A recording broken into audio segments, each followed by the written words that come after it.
Welcome back to a post-bye week edition of Feathers and Field Goals. I'm Bryce Leslie, and joining me are my two cohorts who ran the show last week while I took a week off myself. Dan Steenkamer, Brody Hamilton, the three of us back covering the Blue Hens' first home conference game of a new era in Conference USA and Friday Night Lights against the Western Kentucky Hilltoppers. We have a lot to talk about for the Hilltoppers matchup, an explosive offense that was picked to be near the top of the standings preseason and has really shown their case for it early on, holding a 2-0 record to start their fall campaign in CUSA.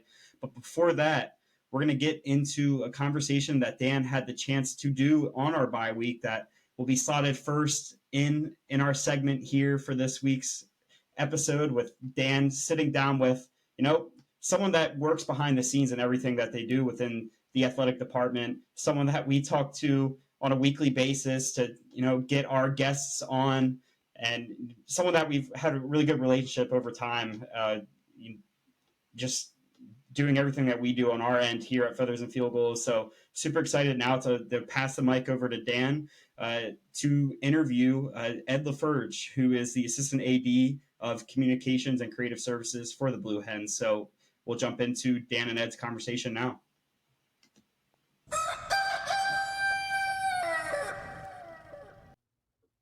What is going on, everybody? Welcome inside the Feathers and Field Goals podcast YouTube channel. Thank you for joining us for this special installation of Inside the Huddle during a Delaware football bye week.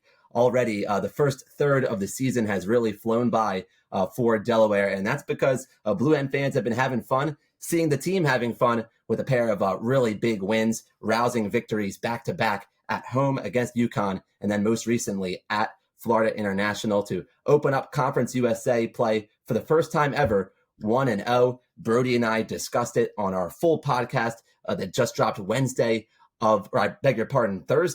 of this week. It's only the bye week, and we're already getting our days all jumbled up as the year flies by. But joining us to set the record straight and to get us a deeper dive into the Delaware football squad so far this season, it's Ed LeFurge III, the Assistant AD of Communications and Creative Services at the University of Delaware, the primary contact for football this season in the SID role, as well as the contact for the Spirit teams and the administration at Delaware. And we'll even touch on men's basketball as well. Ed hasn't dropped his men's basketball roots, as he's the secondary contact for men's basketball this year. Ed, thank you so much for taking the time, and welcome aboard.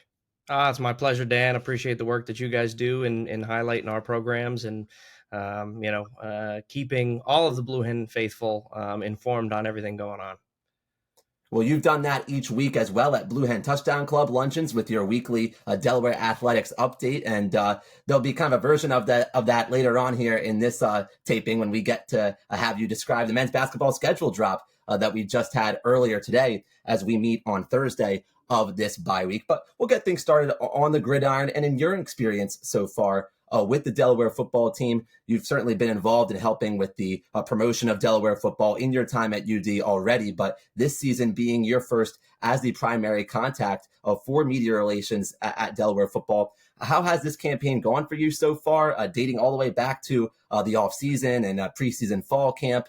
You've certainly been in many places, including CUSA Media Day, which was fun to watch down in Texas. So how would you describe the experience so far getting involved in FBS football?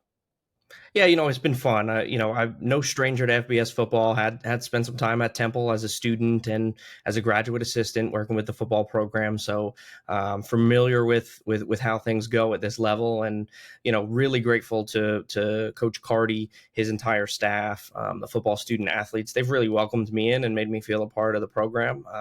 With the addition of ice hockey, who drops the puck for the first time tomorrow night, which we're really excited about here. We had to be strategic on my staff and how we appropriately support everybody. And, that kind of gave me the opportunity to shift into this role with the football program. And, it's been fun. These guys are awesome. Coach Carty has been great. They want to win, right? They want to win. They want to do things at a high level. They want to make their fans proud. So it's been really fun to get ingrained with these guys and really learn the culture and the program at a higher level than I already have. So it's been a joy, really grateful to my staff for helping make the transition easier for me. Certainly, as you can imagine, football takes up a lot of time, and the work that we put in behind the scenes to make sure we're ready to go for game days and midweek press conferences and everything that goes into it. It certainly takes a village, and I'm grateful that I have a village on my team that is putting in the work with me. Well, Bryce and Brody and I, we really do appreciate it because it makes what we're doing, I can't say our jobs more fun, but just this whole pastime and this whole endeavor and this whole project that much more fun. And it does ease things up to have the weekly notes and and fun to follow on all the social media content as well. And you as a spokesperson for the program, it's been fun to see. It's also been fun to see on the field what Delaware has accomplished most recently at FIU. I don't think, and I can say I know that my podcast mates and I didn't expect Delaware to pull away in that ball game and take control or really take the will out of the other side seemingly on the road in a conference game. That's something that you never take lightly, dating back to CAA days and how hard it is to win on the road in your league. What were your overall impressions and takeaways from seeing it yourself? Or maybe seeing it back as well, because we know in games you've got a million different things in front of you, but seeing the highlights, seeing the video, and seeing in totality what Delaware did against FIU, what were some things that you think you learned most from that ball game? Yeah, I mean, I think I'm going to harp on something Coach Carty, mentioned probably after that Colorado game. We showed that we can compete. Right. A lot of people, I think a lot of the narrative has been, hey, Missouri State, Delaware, are they big enough? Can they compete at this level? Are they going to be able to survive in the trenches? Right. And I think after the UConn win, after this FIU win to start the year, we've really shown, hey, we belong, right? Like this is the level that we're meant to be playing football at, and we're doing it at a high level, right? To be 4 games into the season, to be 3-1, it's exciting for the program. I think, I was in the Apple store last night, and the gentleman helping me was a Delaware student, and we got to talking about like what I do for work, and he's like, oh, I'm a UD student. He's like, yeah, it's awesome that our football team is finally good. And I kind of like paused for a second, and I was like, well, we have been good. Like, we've been a very good program for a long time. I think just the overall awareness being at the FBS level has done. We saw everything that happened with the video game launch over the summer and how much buzz that kind of drew up. But, I think our guys are showing that they're here and they're meant to be here, right? And nothing's changing. Coach Carty preaches finishing and being committed to the process. And that's what this program does day in and day out. I think, last Saturday down in Miami, we were able to come out early, show that we're competitive. We're going to keep the pedal to the floor. We're not going to back down from a challenge. I was thoroughly impressed with the offensive line and just how much time it felt like Nick had in the pocket to be able to, make his reads and make his throws. So I thought that was something, especially given the fact that people were wondering, what is this going to be like? And, the way the schedule was built out this year, Delaware State, an FCS opponent, probably not somebody that's going to show you, okay, where is the true litmus test for Delaware? You go out to Colorado, that's a difficult matchup, a Power 4 institution. Is that going to give you the litmus test of who we really are and where we rank in this league? You host UConn again. All right, they're FBS independent. They've had some success. They were a big bowl winner last year. Is that a true indicator of where we're going to be and how we'll relate to Conference USA play? But then I thought this was the perfect opportunity. You open conference play at a tough opponent in FIU who has the preseason player of the year offensively. And you really kind of shut him down. He was effective in certain ways, but I think overall the defense did a nice job of, maintaining what he was able to do. We forced some turnovers, right? We know Coach Carty and Coach Rojas talk about wreaking havoc and being able to force some turnovers. You're able to do that a couple times. You get a big play on special teams from Kyrie Duplessis in the punt return touchdown. So, I thought it really showed on the road in a very humid, hot atmosphere, not something that's common for us up in Newark. So I thought it was a really good showing to show, hey, we're here, we're not going anywhere, we're going to contend, and that's part of what Delaware football is, right? We're going to compete until the final whistle. You highlighted the Delaware offensive line, and that makes me think also of Delaware's defensive line. And looking at both lines on either side of the ball, whenever you're snapping the football and the first line of defense or the first line of protection is right there nearest the football. So many veteran players for Delaware. Thinking about Fightin Bros, Stephen Domboski isn't as many years old as Bros, but has had starting experience in the past. But before this year, Patrick Shupp, as soon as he hopefully gets back, he's another player who's such a veteran for Delaware on a line. The D-line having Ethan Saunders, Jack Hall. It makes it really seem like all in all, these players, of course, being here throughout years of Delaware's FCS football era, but the readiness for being at the FBS level helps start with those experienced players up front. Yeah, I mean, I think it has to, right? The leadership that we have on this team is second to none, right? We've got guys. You see, Jake Thaw, great example, named a semifinalist for the Campbell Trophy yesterday, right? So we've got guys on this team that have competed at high levels, whether it be at Delaware or at another institution, and to have some of those core pieces in a Hall, in a Saunders, in a Bros, in a Dylan Trainer, right? Some of those guys who have been here for 6 years, all at Delaware, like they understand what Delaware football's about, right?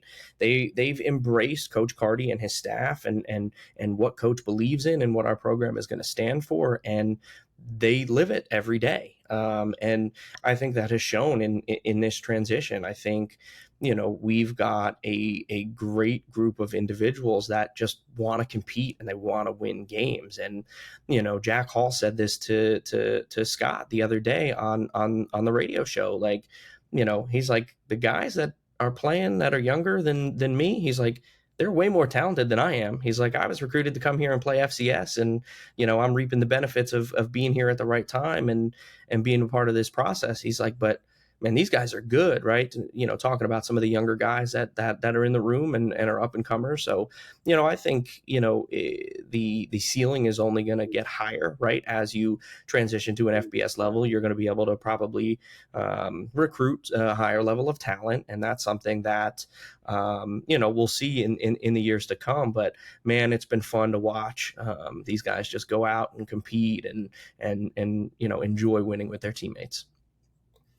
Delaware surpassing some folks' early expectations only leads to some raised expectations down the line, starting off in October with a major game that had been circled since preseason. And I mentioned on our full podcast this week with Brody that the league office wasn't making any mistakes here, slotting Western Kentucky, a consistently top half team in the league, consistently a bowl eligible team, going on the road to Delaware for that Friday night slot with the Tier 1 TV partner carrying it on CBS Sports Network. So the strong start that Delaware has had, Ed, it really feels like it's gone to script so far for Delaware, all leading up to a major parent and family weekend game, expecting a big crowd for what I know is the Blue Out being marketed as, and getting Delaware Blue to cover up the swaths of seats for the ball game. So what is your kind of on top of your mind heading into the matchup against Western Kentucky? It's still a bye week for Delaware, but an early chance to get a look at WKU when they play against Missouri State this week. I've just been thinking about the atmosphere that we can expect for the game, but then Delaware facing one of historically the best offenses in the conference, coming with the Hilltoppers. Yeah, it's going to be an awesome experience in Newark, a Friday night, national TV, right? Everything you mentioned, it's going to be really, really exciting, Dan. This is going to be the first nationally televised Blue Hens game at Delaware Stadium in 10 years to the day. It was William and Mary, a late field goal lifted Delaware to upset William and Mary on NBC Sports Network in 2015. That's the last time that there was a nationally televised game inside Delaware Stadium. So to have kind of all the stars aligned, to bring You mentioned how tough the schedule is. We're the only team in the league that plays all 5 bowl participants from a year ago in Conference USA, right? So, it's a true test early to see what this team is made of. And, so far you win 3, you lose 1. You obviously want to win all 4 of them, but you're going to be pleased with how the team's performed. And a good test at home, where I checked this morning, we're a couple hundred tickets away from a sellout. A game that we typically sell out on a regular basis for parents and family weekend. So it's going to be really good. I think you're going to see, a rowdy crowd, a lot of people that are excited to experience this whole, what is Delaware football about, to do it against a Western Kentucky team that has looked really sharp this year. Their quarterback is a stud. He's going to be somebody that obviously we're going to have to game plan against. And it's just going to be really exciting to just see the atmosphere.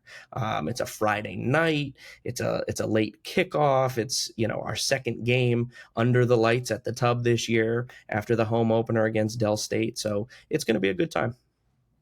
Yeah, I fully expect that. I remember that game that you mentioned against William and Mary, NBC Sports Network. It's funny to imagine that platform actually doesn't even exist on cable anymore either. So it goes to show you, it was a fun channel for college sports back in the day. I know you'd probably recall with the A10 as well. But Absolutely. Yeah, rest in peace, NBC Sports Network. It goes exactly to show you how long it's been. So I love that stat, and it's only fitting that to the day. I'm sure we'll see that in the packet coming up against Western Kentucky. That'll be a little preview of, I'm sure, of the packet to come. Circling it back, full circle to your experience all the way through the start of the football year that, in my book, really begins in summer with July 1 in this case, and then media day.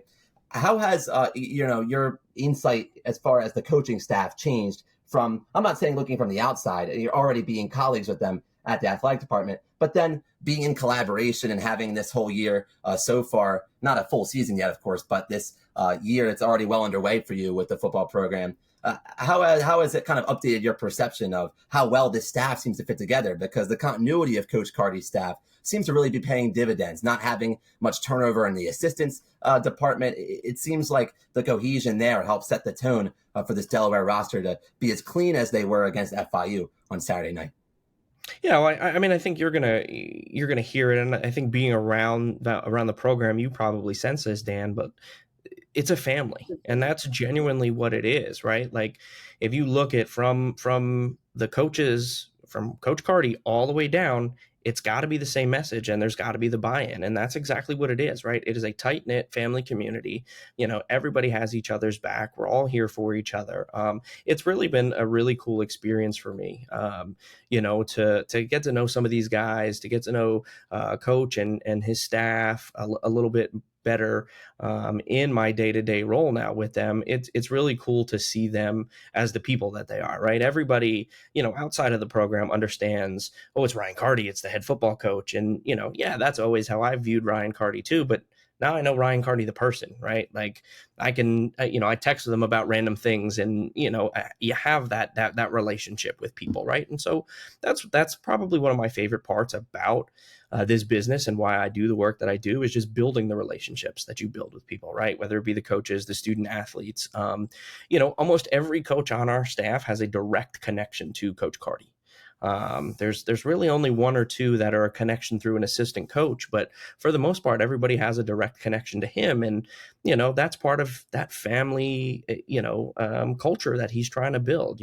When you come from a program, having played here, as an alum here, was, part of a national championship team here, you know what the program represents. And I think that's not something that he takes for granted, or he takes lightly, right? Like, he knows what it means to represent the University of Delaware. And, for him to be able to utilize that throughout his coaching philosophy and how he builds his staff and how he recruits. And, this, as you know, Dan, it's not college football of 10 years ago where, spring was light and summers were light. And no, it's intense 24/7. And, you've got to be strategic. Really, for us, I would say that the season ends, and those guys are right into signing day, sharing up those recruits, You start the spring semester, you've got a lot of guys that either are freshmen who are graduating high school early to come in a semester early, transfers that are coming in January, and then you've got spring ball to try to get them acclimated, and then you had a transfer window where you're still trying to sign guys into June, and so it's created the opportunity, I think, for the staff and the team to grow even closer, if that makes sense. But it's really a nonstop grind, and you really have got to love football. You've got to love the people that you're working with because you spend a whole lot of time with them. Oh, there's no question about it. There's no doubt that it's. I think I've heard Coach say on multiple occasions it's become more and more of that year-round job. There might be maybe June, one part of June, or before you get into different media obligations that we referenced earlier in July. Maybe there's a part in June that's got some more room to actually take some time and be with the family. Not that they don't integrate the family already to the program, which has also been something I've seen over time. But anyhow, Ed, I appreciate you offering that insight because it's something that is more and more visible when the times are good and the wins are there. But it's also, I think, speaking to culture that helps get you through tough times too, and tough matchups are surely ahead for Delaware on this schedule. One last one on football for you is, I think, centering on Delaware's defense, because the yards that FIU accrued were there at times, but holding an opponent under 20 points on the road in conference play is something to not just take for granted or take lightly or overlook. Delaware's defense, we touched on Delaware's defensive line, veteran presence, but having takeaways on the back end with my son Pollard, and already emphasizing the 3 high life, 3 safety look that Delaware brings as a base. We were talking about it a bit on the full pod. It feels like that side of the ball is the part that's going to have a breakthrough sooner or later, in terms of, hey, you take away one big play that the other team had, take away some of their quick drives that they might have propelled by an explosive, and you're talking about holding people really more out of sorts, or holding people in some more stressful situations, not letting them get on the board earlier in ball games. It seems like that's the eye test, or that's what you're getting, I think, from the Delaware defense so far. I mean, how do you see it? Who has stood out to you as really players to highlight on defense who are going to be big parts of helping Delaware take the next step on D? Yeah, well, I think you kind of hit the nail on the head. Like, this league is known for its offensive firepower, right? That's been consistent. Statistically, you go back, you will see, I mean, you've got a lot of teams that are scoring a lot of points, right? So for Delaware to be able to hold FIU at home under 20 points, that's a huge showing in conference play. So, hats off to Coach Rojas and the defense, and, how they were able to come a game plan and really hold an FIU offense in check for most of the game. So, I think moving forward, I think, there are a ton of leaders on that team that have been able to step up this year. I think KT Say, we've talked about him wearing the green dot, his leadership ability, his big play ability. I mean, I still think to that interception that could have been that got called back on the defensive pass interference, like an acrobatic catch on the sideline. Like, he is just a freak athlete, and he really has a high football IQ. You look at guys like Dylan Traynor, who's been here for 6 years and understands this defense well. Guys like Gavin Mole, who really just have a knack for finding the ball. But I think the other piece is you've got a lot of guys that are stepping up. You've seen Brandon Gorham come in and play some significant time on the defensive line. You've seen Caden Singleton come in and make some big plays. You've seen reliable veterans in a Jack Hall and Ethan Saunders combining for the sack against UConn to, hold them to a field goal to eventually lead to the winning touchdown. There's a ton of guys that band together on that defense, and whether it be a veteran, whether it be a younger up and coming guy, Kayshawn Cox has taken a big step forward this year, been starting out at cornerback. Nate Evans, another leader in that secondary, has been good. You've had consistent safety play. I mean, I think all together in the run game, I think Noah Matthews has been incredible. Saw him in the backfield quite a bit this season. So I really think that the unit meshes together and understands their assignments. And I think part of that is just the fact that most of these guys have been at Delaware for an extended time, understand the system, but also that communication aspect of it. That's always something that, Coach Rojas is preaching in practice, and sticking to the fundamentals and wreaking havoc. And, when the Delaware defense is communicating and forcing turnovers, they're a really fun group to watch. Yeah, forcing turnovers and getting the ball back in the hands of Nick Minicucci and in the hands at first of the offensive line on the snap by Dembo or the snap by Fightin Blue, that then sometimes is setting up huge alleys, thinking about maybe running off tackle off the side of Anwar O'Neal or having creases in the heart of the O-line with really the guard play that you see from Anthony Kachese as well, who I think probably doesn't get shouted out as many times as other offensive linemen too, because he hasn't had maybe as many total career starts. But we could really go back and forth on the trenches and talk about the trench mob on defense and emphasize that, yeah, that's been the FBS theme so far this year. A lot of scrutiny on that line of scrimmage, and it's held up thus far with more challenges ahead. We said in the beginning of the program that we would definitely pivot to a wider view of the athletics news lately at Delaware, and that includes just earlier today, just in time. I'm so glad we met in the late afternoon, and I got you to get you giving us a focus on men's basketball, as well as the full conference schedule was already out, but now non-conference completing the overall schedule for Delaware men's hoops. You're the secondary contact for the program this season, so you'll be dialed in, I know, as well, as much as you can, even during the overlap between the sports, football, and men's hoops this winter. What should fans know as far as highlights of the schedule so far, things that stand out, taking a wide view before we get into the nitty-gritty of Media Day in October, held by Conference USA for basketball?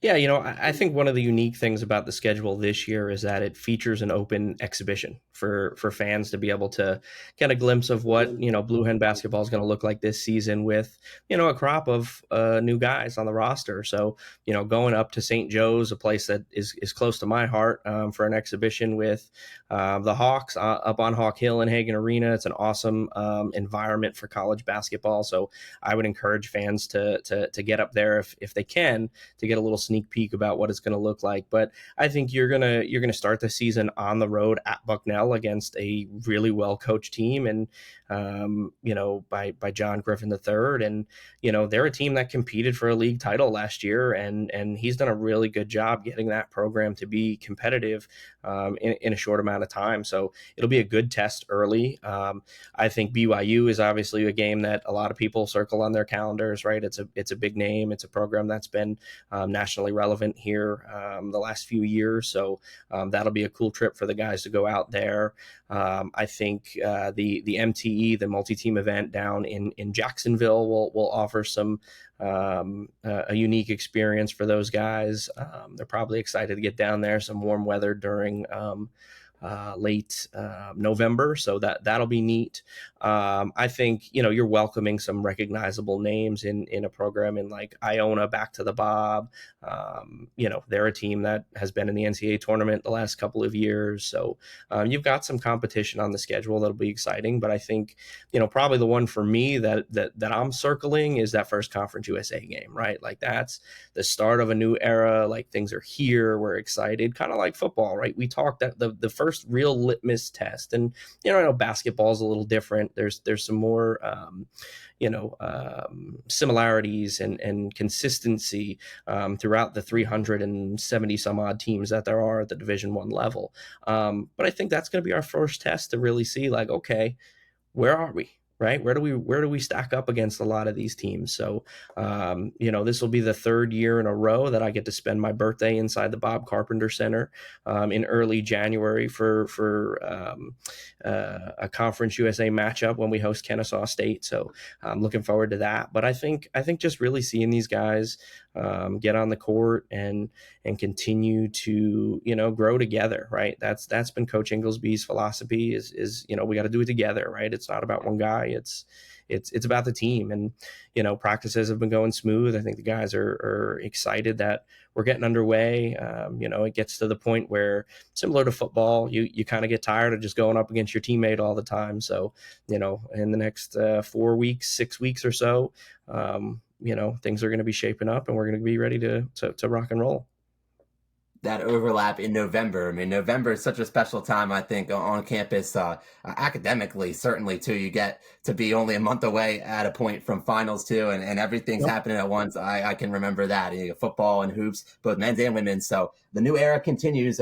First state, first season is in effect for men's basketball as well. And I was just texting a buddy this, Ed, earlier today. FBS football is a major shift with the conference change. That's, of course, our full attention right now in the bye, and then discussing Western Kentucky during family weekend. But I think it'll be a different basketball routine too, not having Drexel or Towson as conference games in the years ahead, just not having that same routine, not seeing DC in the tournament where you had your own legacy run, Ed, of just absolutely in-game helping us out with the notes and all the records of a really strong underdog run by men's basketball last time out for the final time at the CAA tourney in DC. So there's some nostalgia for that on my part still from a Delaware sense, because those are really historic rivalries in basketball as well. And the program, I'm sure, will make a strong effort to keep that in touch in future years in non-conference as well. But I think you make great points about basketball. Is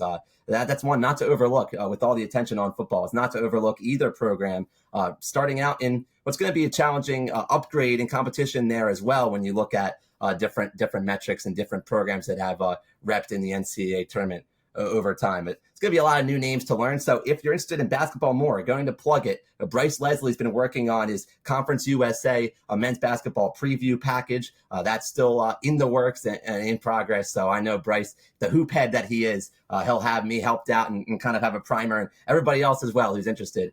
Bryce will be working on that. But Ed, thank you so much for taking the half hour today. A lot of fun. I know we've been looking forward to this on our end since we were looking at the bye week and different possibilities and thinking, well, everybody's on break in a sense. Not that there's not self-scout and improvement going on and a lot of deliberation going on with the staff at football, but we're thinking who's working nonstop and who can we dial up at really any time, especially a bye week. It was going to be Ed. So thank you so much for having a fun one with us and giving us some of the idea of what it's been like to be with the program behind those scenes and seeing Delaware step it up against FIU. Yeah, it's been my pleasure, Dan. It's been a real fun year so far, and it's only the beginning. It's late September. We've got a long way to go. A lot of our teams have been real successful this year, so we're excited to continue to cheer them on, and we'll see where the world takes us. Soccer squads representing as well, men in the Summit League, women in Conference USA. That is an example of where you and your staff are coordinating with so many different league communication staffs as well, which has been probably a fun learning curve earlier on for your group as well.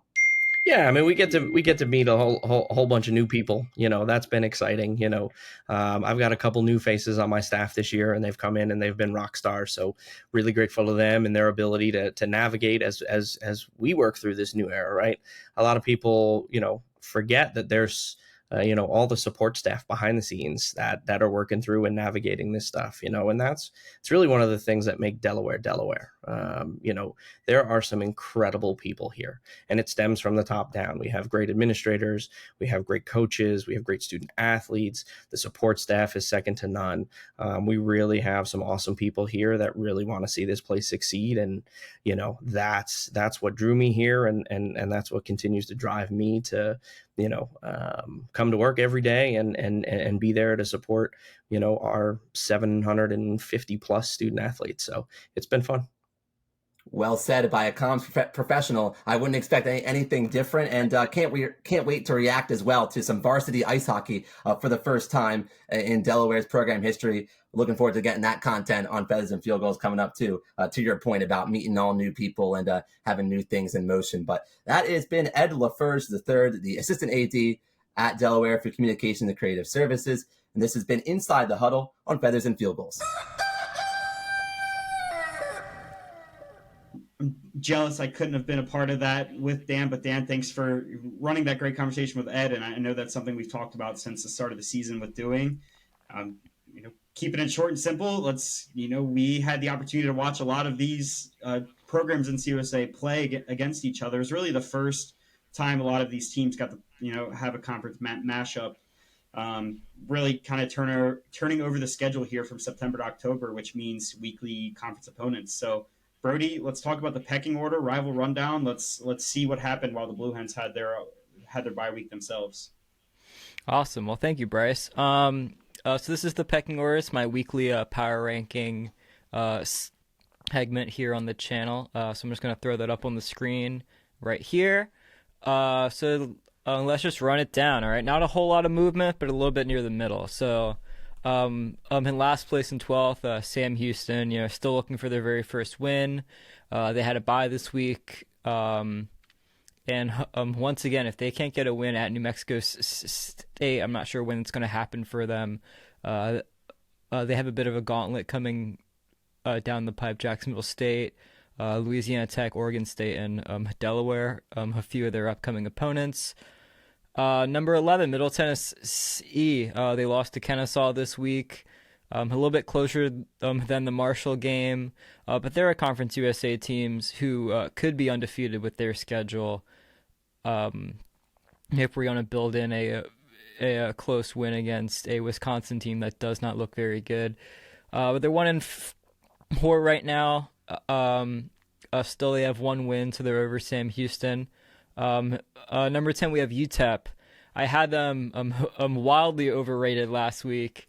They're still winless over FBS teams. They have a bye this coming week. Hopefully they can rebound over a Liberty team who also has no wins over FBS teams. That will be an interesting game to watch. And then at number 9, we have Liberty, who also has 0 wins against FBS teams. 0 losses by less than 10 points. They could have went into overtime against Maine, if not for that fourth quarter. Week 1, the fourth quarter was the last time that this offense looked like it could do anything. It seems to me that the players have quit. The locker room is over it. Let's put this whole team in the portal and just move on. At number 8, New Mexico State, moving up after a loss. That should tell you more about the teams that moved down. They're 2-2, not a horrible spot to be in moving into October. They should win this week against Sam Houston at home. Even though ESPN doesn't have them favored over the Bearcats, I think they can probably pull it out if I'm going to go predicting. Missouri State at number 7. Every time I try to move them down, I can't do it. They're 2-3, but they didn't play that poorly against Western. It was a close game. The only thing that gives me pause is that their quarterback went out around halftime with a pretty gnarly head and neck injury. But their backup quarterback did play pretty all right, even though they didn't come out on top at the end. Number 6, we have FIU, who dropped a spot over their bye. It's not because of them, but because of what I see in Kennesaw. It's a talented roster and a recruiting hotbed. They just got punched in the mouth against a superior Delaware team, and I can't punish them too much for that. At number 5, we have Kennesaw. They're on a 3-game win streak, very quiet 3-game win streak. Their only losses are to Indiana and a Wake Forest team that looks a bit more dangerous than we all thought coming into the year.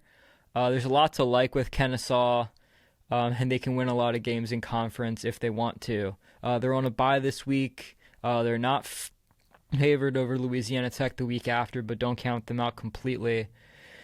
Number 4, we have Jacksonville State. I might be overrating them here a little bit. They had a bad loss to Southern Miss where they got dog walked. Their only wins are to Liberty and their FCS opponent. I'm confident that they can beat Sam Houston after their bye this week. I'm not sure what to do with them really, but I can't move them down. Delaware, number 3 here. The greatest team in the world. Coming out of the bye, they'll be even stronger. Hoping for returns from Jake Thaw, as well as some other pieces they've been missing on defense.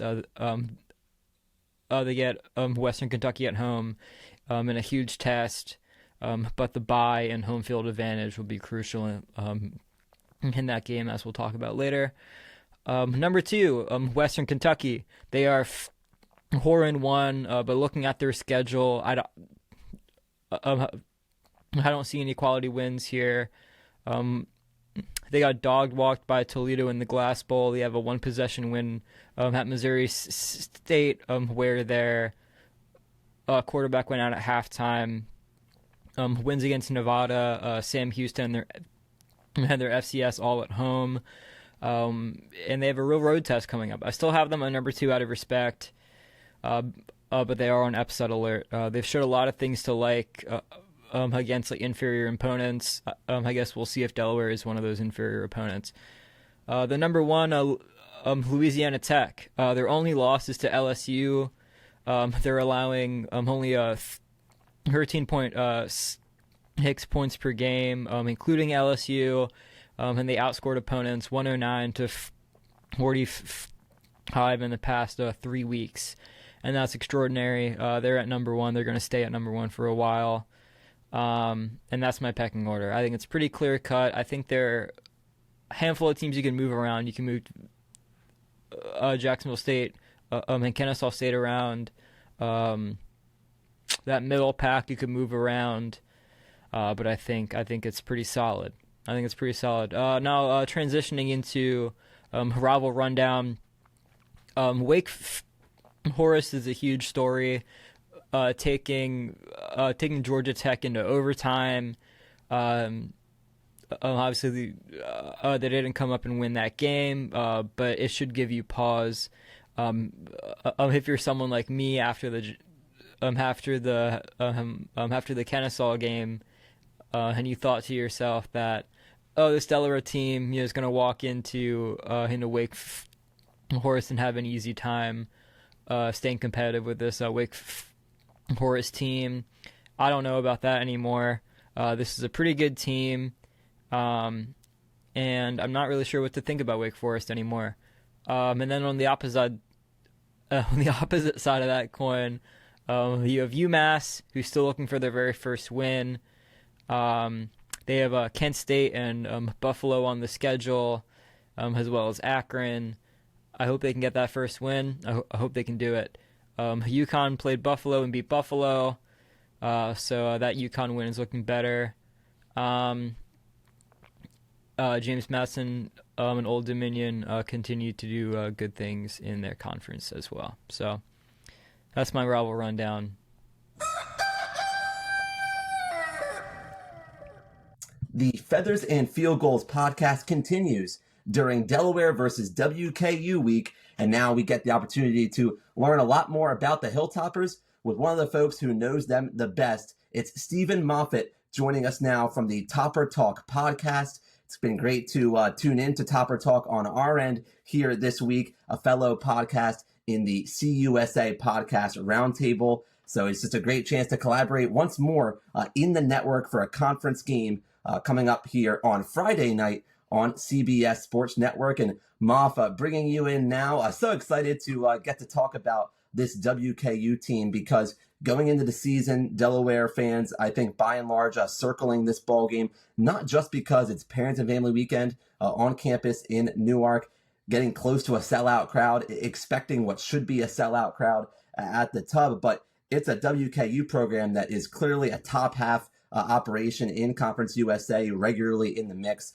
for bowl contention in the league title. So Delaware fans being aware of that going in, this was one of those major matchups that would really be an indicator of how Delaware can hang with this level of competition. So to give us an idea, Moff, of overall this WKU team, how would you describe Coach Tyson Helton and his leadership style at the program? We've seen his success with the Tops and how he's come up for other jobs as a candidate, at least brought up externally as an option over the years. And so that means something if you're winning and you're getting attention in that way. But WKU having the continuity of now Coach Helton in his 7th season, just kind of the overall sense of the identity of a Tyson Helton-led team.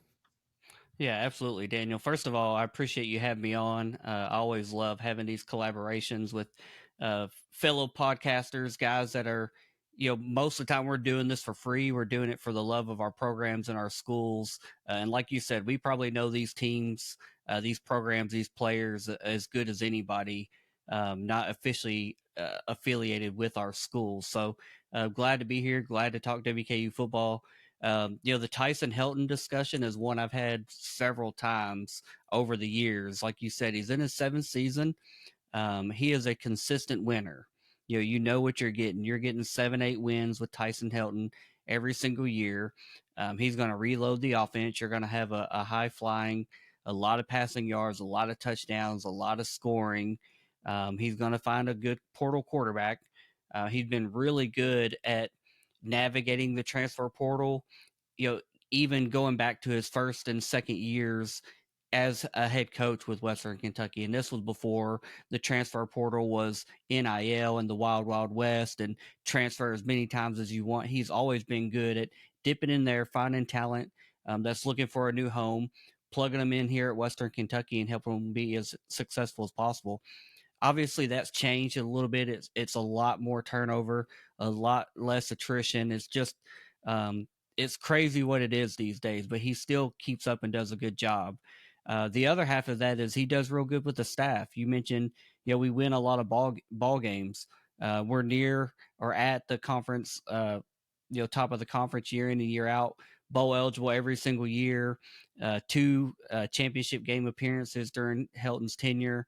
All that winning leads to not only players getting plucked away, but staff members getting plucked away. He's done an awesome job. I mean, we've had new offensive coordinators almost every single year of his 7-year tenure. And that's a lot, and still have kept up the high level of expectation and the standard of this pro-rate offense. But kind of what it boils down to is Helton wins enough to be very interesting. He's an interesting candidate. He came up for Purdue a couple years ago. He came up for ECU. UAB has sniffed around, but he's never gotten over that hump, that Conference USA title hump. And I think that's what's holding him back.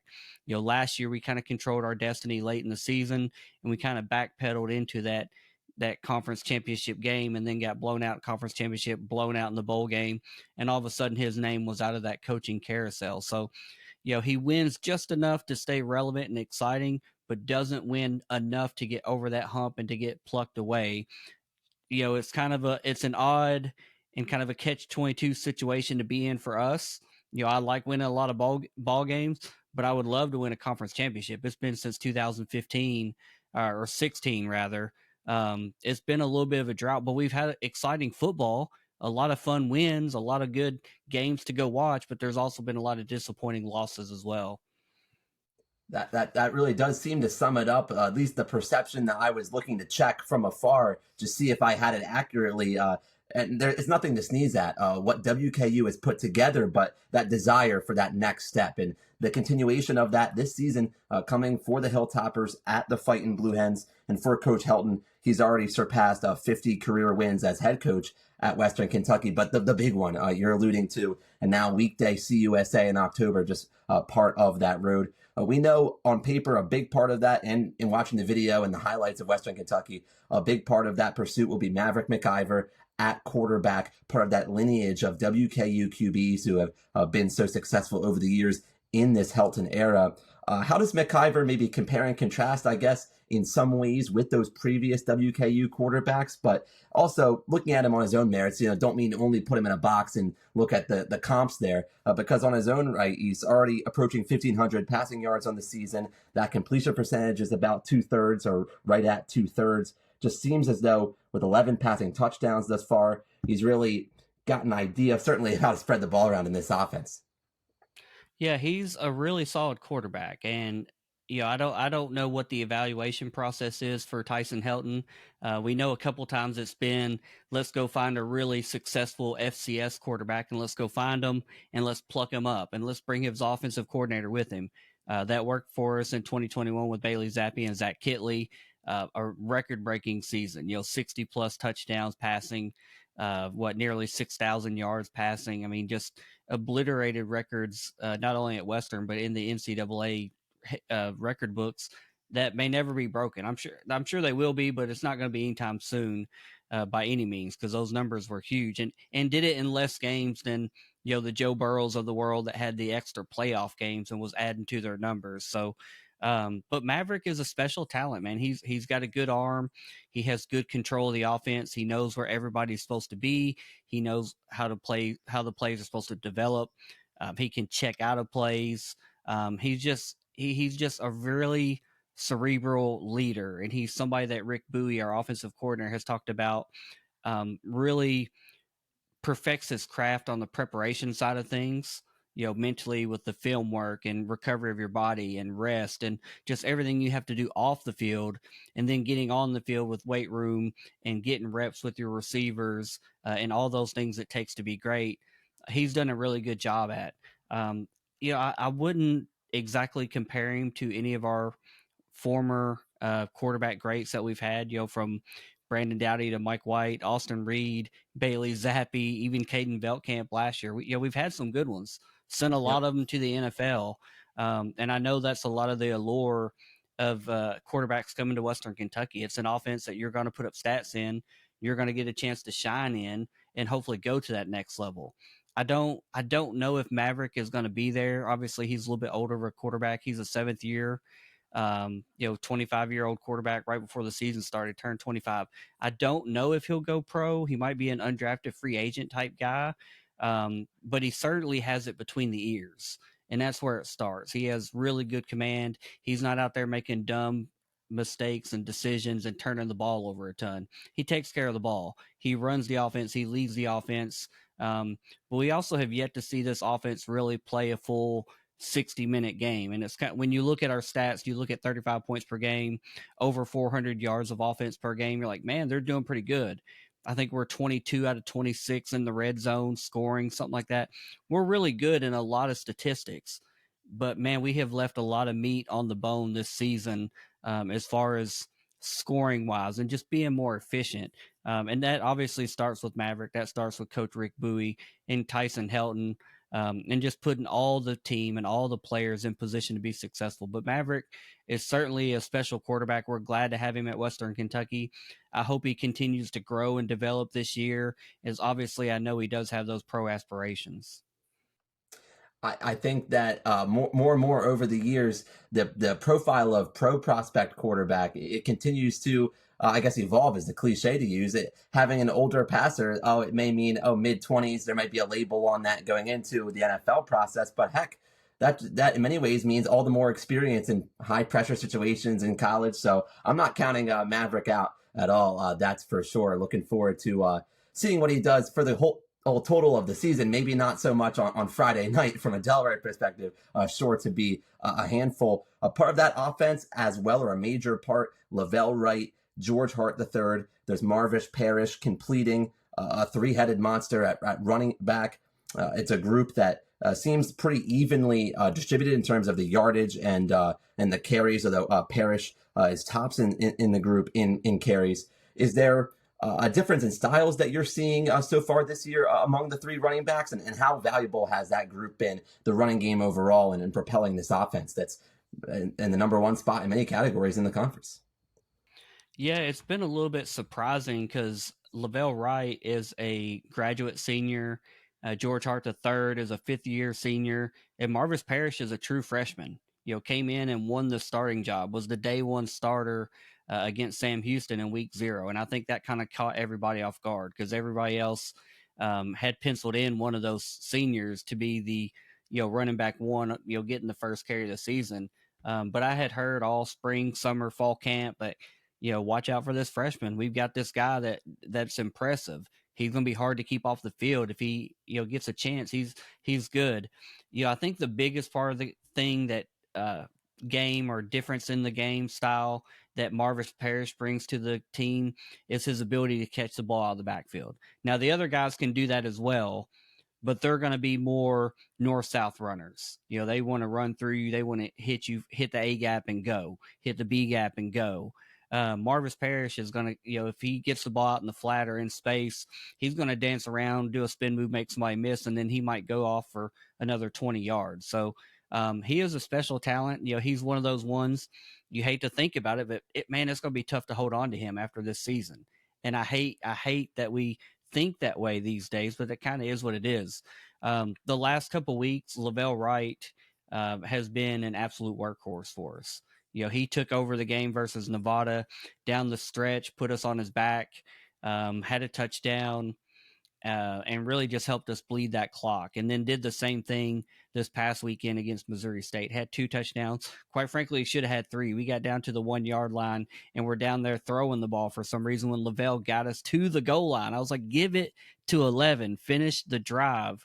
But they had 11 guys in a goal line defense, so I understand why we went away from it. But man, Lavelle Wright has proven himself to be a workhorse. He is a powerful runner. He just runs through tackles. He averaged 9 yards per carry this last game. He's an impressive back. And George Hart is kind of in that same mold. He's a very powerful back as well, can catch the ball out of the backfield. I think that's why you see such an even distribution of the carries between those 3 guys. I would love to see a little bit of a more defined roles for them. Even almost to the point of I'd love to see Lavelle starting the games. And nothing against Marvis Parrish. Freshman, he's earned his time. But man, Lavelle has been really special the last couple of weeks. And, I'd love to see him get hot early in the game instead of getting hot late in the game and dragging us to the finish line.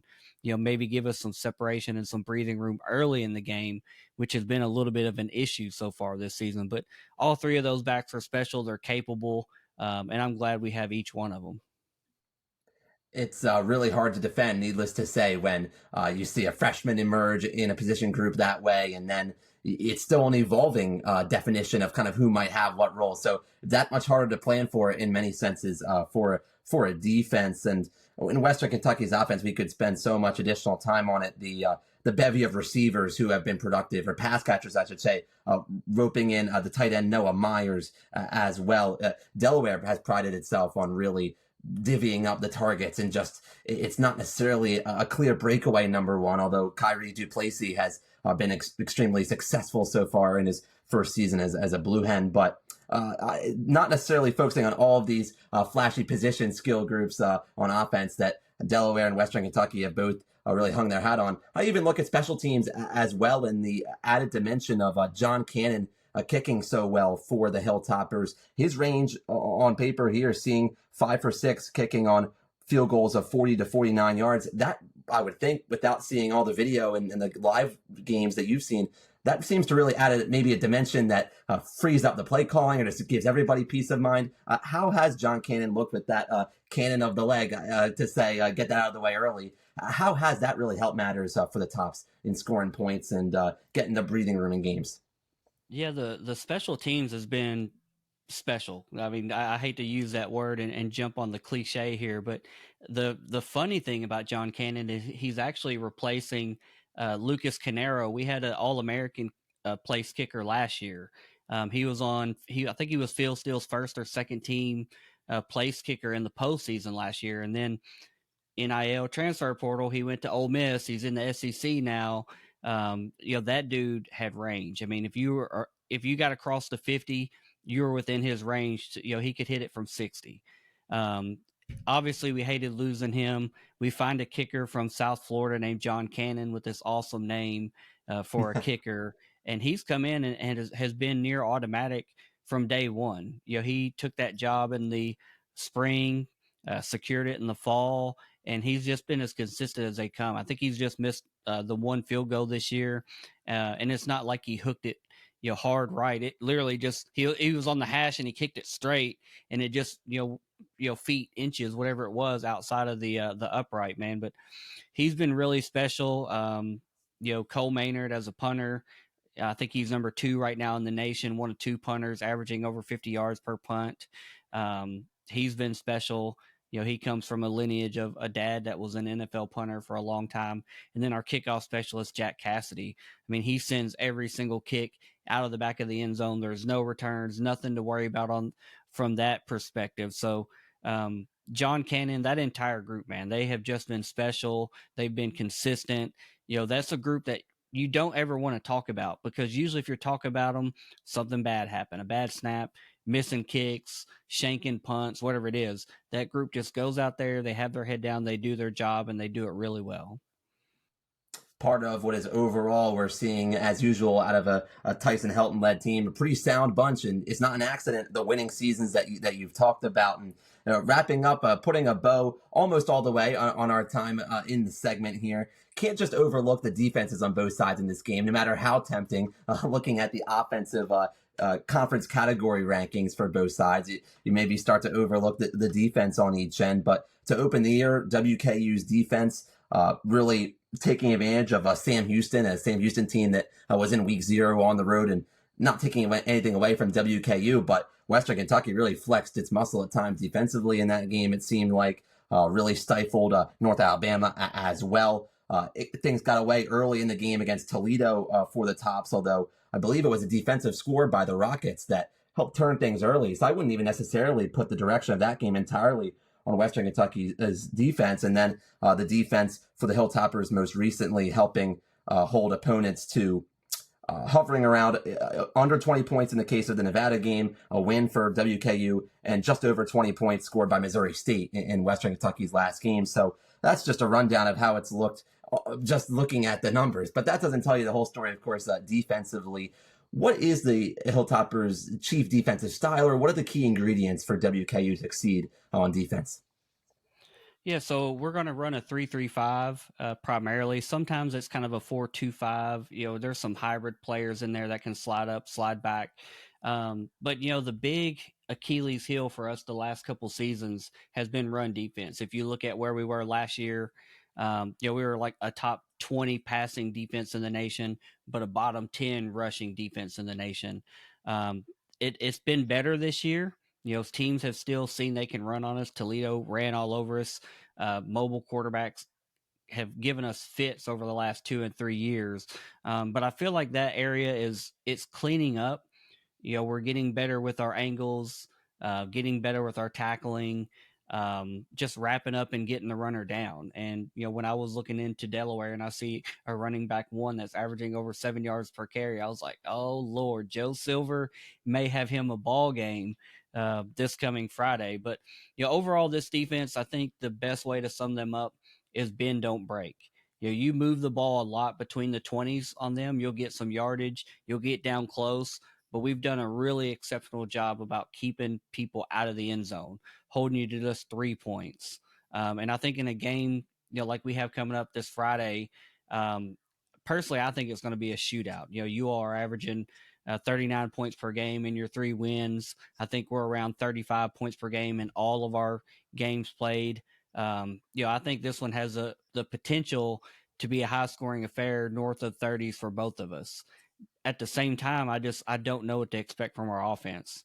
It's got to travel. You brought up the Toledo game. 2 turnovers in the first 5 plays of the game, and we're down 14-0.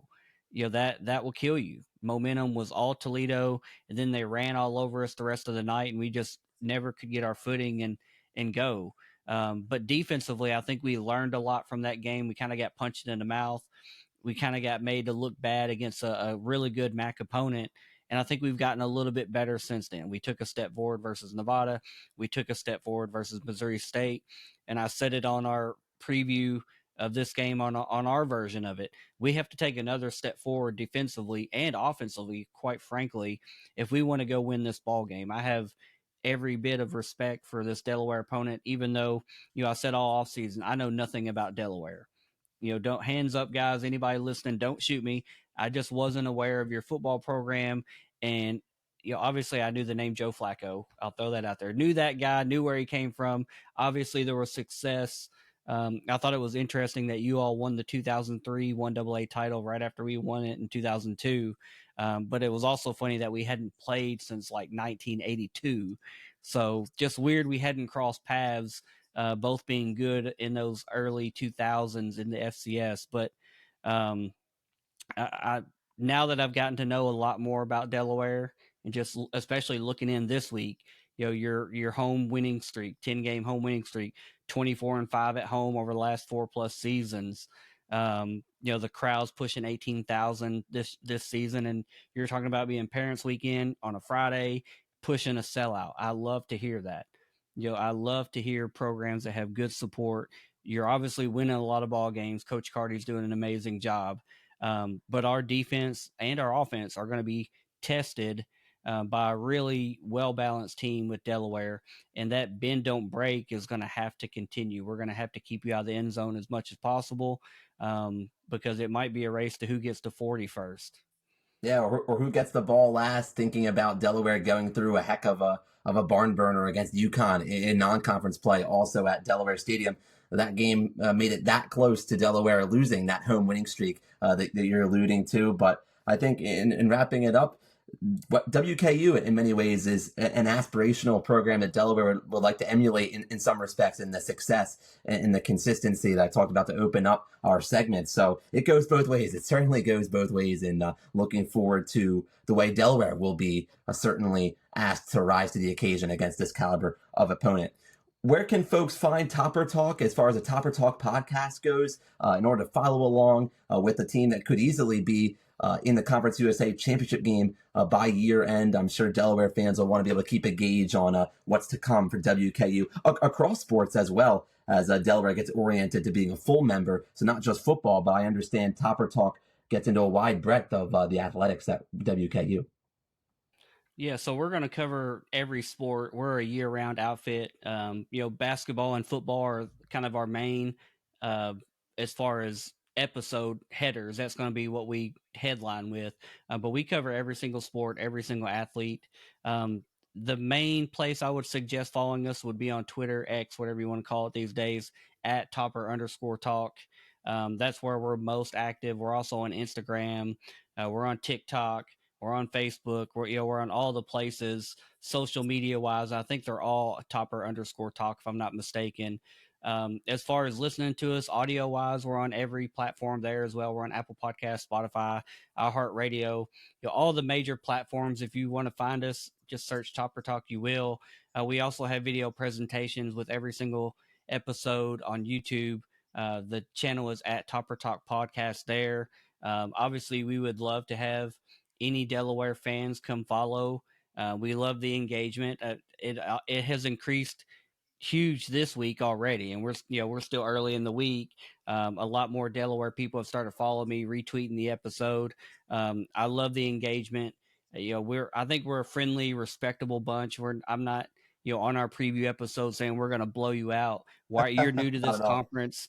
I respect all of our opponents, even if I think if it's North Alabama and I think we're going to beat them by 50, you have to respect your opponent, because anything can happen. You don't play those games on paper. But we'd love to have any Delaware people follow along. I try to follow back everyone as long as I know it's a real person and not a bot. I try to follow back.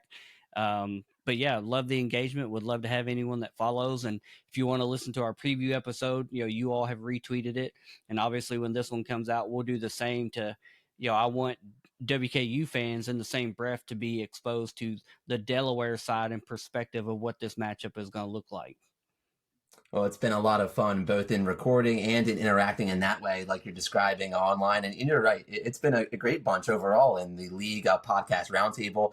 For folks not familiar yet, it's our collection of various fan-based podcasts covering different Conference USA schools and stuff. But this has been one of my favorites, certainly as it goes with the highly anticipated game, Friday night, CBS Sports Network, Delaware and WKU. And with that, it's been our conversation with Topper Talk and Stephen Moffett. We'll continue with the Feathers and Field Goals podcast coming up next. A little different format for this week's show. We've been kind of figuring out, because we had a lot that we wanted to get to in the bye week, but we kind of wanted to phase it back into focusing on Delaware's first home game, their fifth game of the season against the Hilltoppers during Parents and Family Weekend. So, Dan, thanks for running that great conversation to learn more about the Hilltoppers ourselves. And now let's get into it from the Delaware aspect. Let's get into our 3 and out here to wrap up today's episode. Dan, I'm going to throw it back to you after that conversation. What are you focusing in on to this Friday Night Lights game for the Hens and Hilltoppers? Well, Bryce, offenses will be a big story on both sides. That's for sure. Delaware and Western Kentucky's offenses both profiling at the top half of the league, maybe more like the top third when you really get down to it. But I'm looking even in what should be a close game, a conference game, standalone primetime game, and you helped bring it to my attention actually before we hit record, Bryce. I want to look at special teams and think about things like field position for sure. Think about ways the return game can kind of flip the field if Delaware does have a Myson Pollard, maybe able to break a bit of a return to get Delaware's offense even in better position. But when you zero in on special teams, I'm going to most definitely be looking at each team's place kicking game. Because when you look at Western Kentucky, it's John Cannon at the place kicker spot for the Hilltoppers. He's 7 for 8 on field goals this season, including 5 for 6 on 40 or 49-yard kicks in that window in the 40-yard plus range. So that's a situation where certainly having that kind of leg gives the Tops the opportunity to call a game, call their offense with a lot of comfort, knowing that the field goal range is not that far into opponent's territory. Once you're in opponent's territory, you can count on 3 points at a minimum. So just the way Delaware can look to keep up with an offense that has multiple avenues, certainly with MacGyver at QB, but also even when Delaware does stand up defensively, understanding that you're going up against that strong a kicker. I'm looking to see if Delaware can create some havoc on maybe a long field goal attempt. Can Delaware get a pawl on it maybe and have a block kick that would really change the game and change the momentum? Things like that are going to be what I circle for my part of 3 and out. And that's a good point. The Hilltoppers 4-1 on the year. Their lowest amount of points in a win was last week against Missouri State, 27-22. So explosive offense, but even if they don't capitalize on 7, like you said, they can find ways to get points in every drive. Even in their loss to Toledo, they gave up 45, but they still finished with 21 themselves.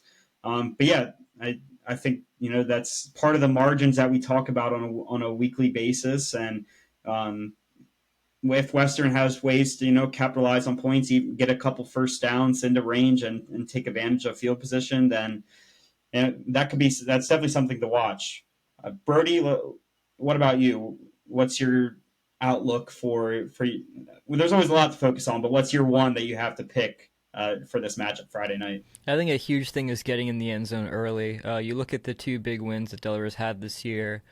UConn, they went up 21-10 early, and they needed every single one of those points that they scored in the first half. You look at FIU, who was close to start before Delaware scored 21 points in the second quarter.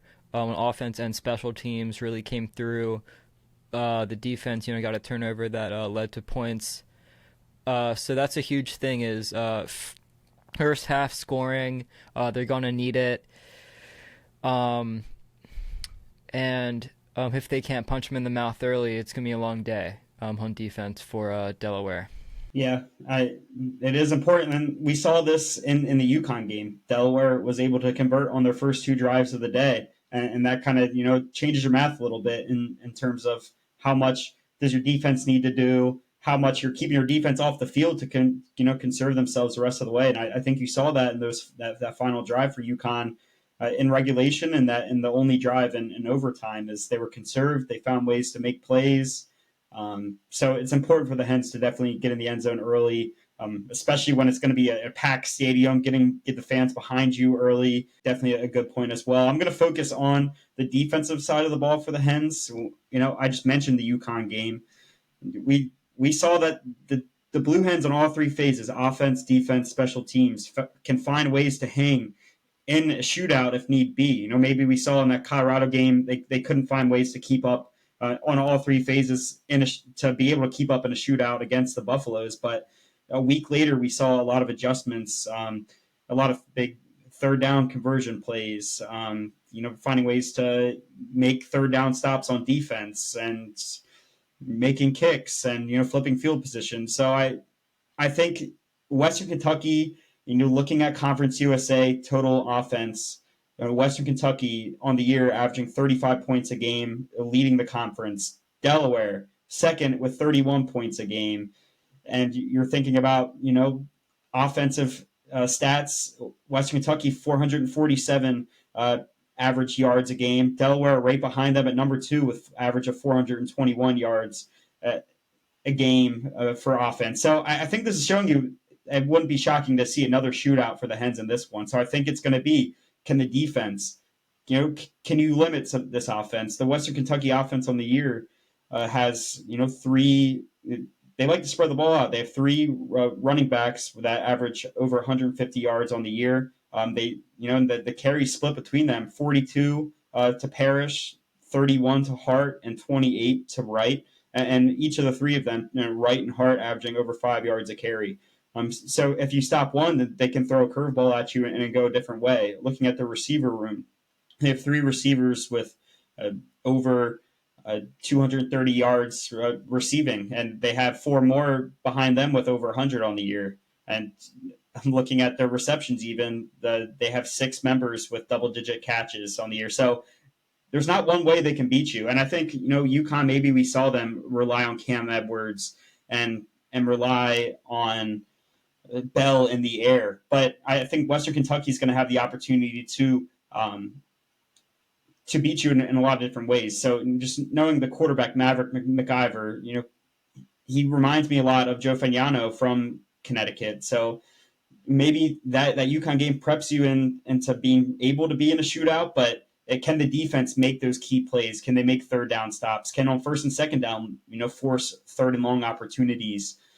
And then that kind of ties into Dan's. Can they keep them out of, in range to, get points on every drive? So I'm looking at how the defense, has a couple weeks off. Maybe they add a couple pieces that haven't been able to be out on the team for them this year. Maybe a couple of those corners out wide are able to get back. Maybe, some more juice in the trench mob back. But overall, just seeing how the defense can do their part in what may be another shootout we see in Delaware Stadium this season. So let's get into score predictions. It's always a fun one. All three of us, we trusted our gut after the UConn win heading into FIU. I think there was the Blue Hens gave us belief that there's no reason to doubt them. So I'm curious to see across the board how it's going to look this week. Dan, what's your score prediction for this one? Yep. I have to take the honor of leading off. I've got to do it. I've got to take it in stride, Bryce. So thanks for that. But you teed it up well, Bryce, because this is that ball game where each of us, I think, really centered on a different phase of the game for our 3 and out, because it's going to take that team football.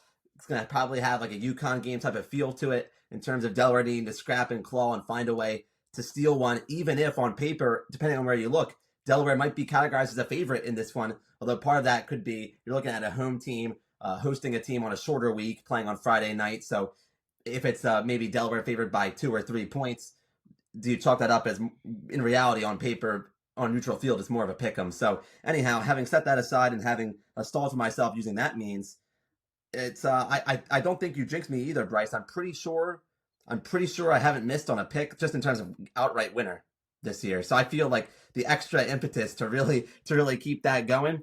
But for the first time this year, I'm going to go with Western Kentucky in the game this week.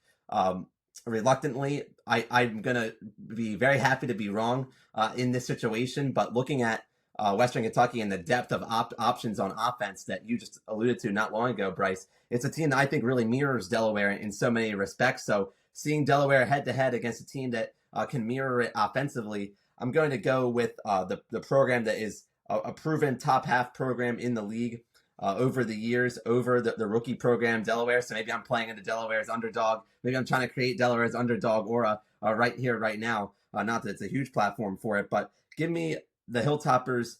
In this one, I look at what I circled on in terms of place kicking. It could come on a last drive situation, a rally late. It doesn't take that much to set up WKU if it's a single score game or a tie game.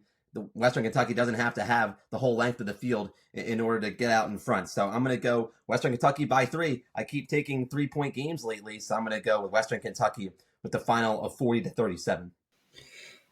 And that's a high scoring one. Like we said, we might see. I think I saw on one, platform 61.5 is the over under, which is absurd when you think about, I think I think even the FIU Delaware game was in the mid 50s. So just to think that's like another touchdown they're adding on. The top two offenses, at least a third into the season so far, if you're looking at just straight, points average and straight offensive yards total. So I do think this one has, all the ingredients to be a shootout.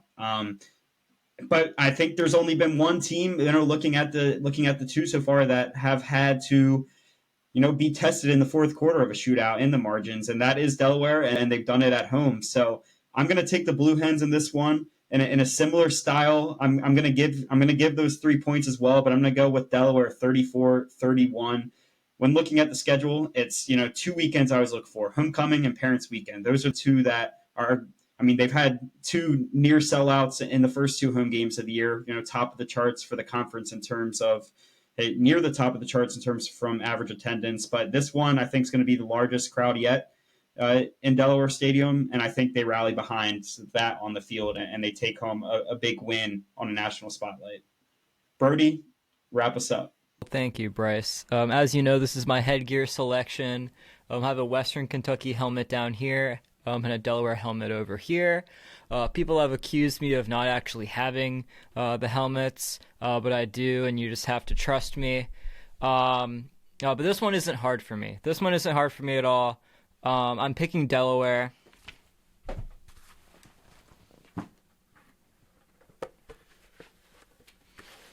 I think it's going to be a high-scoring game. I think it's going to be a lot of back and forth. I think if Delaware gets out to a couple scores early, it's not going to be as hard to keep up. I'm taking Delaware 38-34 over the Hilltoppers at home after a bye. So, well, there you have it. And I think Dan pointed. He's 4-0 so far. I hope he falls to 4-1 after this, and I think that would mean all three of us would be 4-1. So, we'll follow it. And again, thanks for being with us for another episode of Feathers and Field Goals. If you haven't already, please like and subscribe on YouTube. If you're listening on audio, please leave a review on there and leave a comment. And we'll be back. Maybe we'll have to see how the schedule works out, because this is the first. A Friday night feels like a weekend. But it's kind of the transition into our midweek October CUSA schedules. So we're going to catch you before the next one. That'll be the first, Wednesday night. But until then, we'll see the Hens on the field against Hilltoppers Friday night. Thanks for being with us, and we'll see you next time.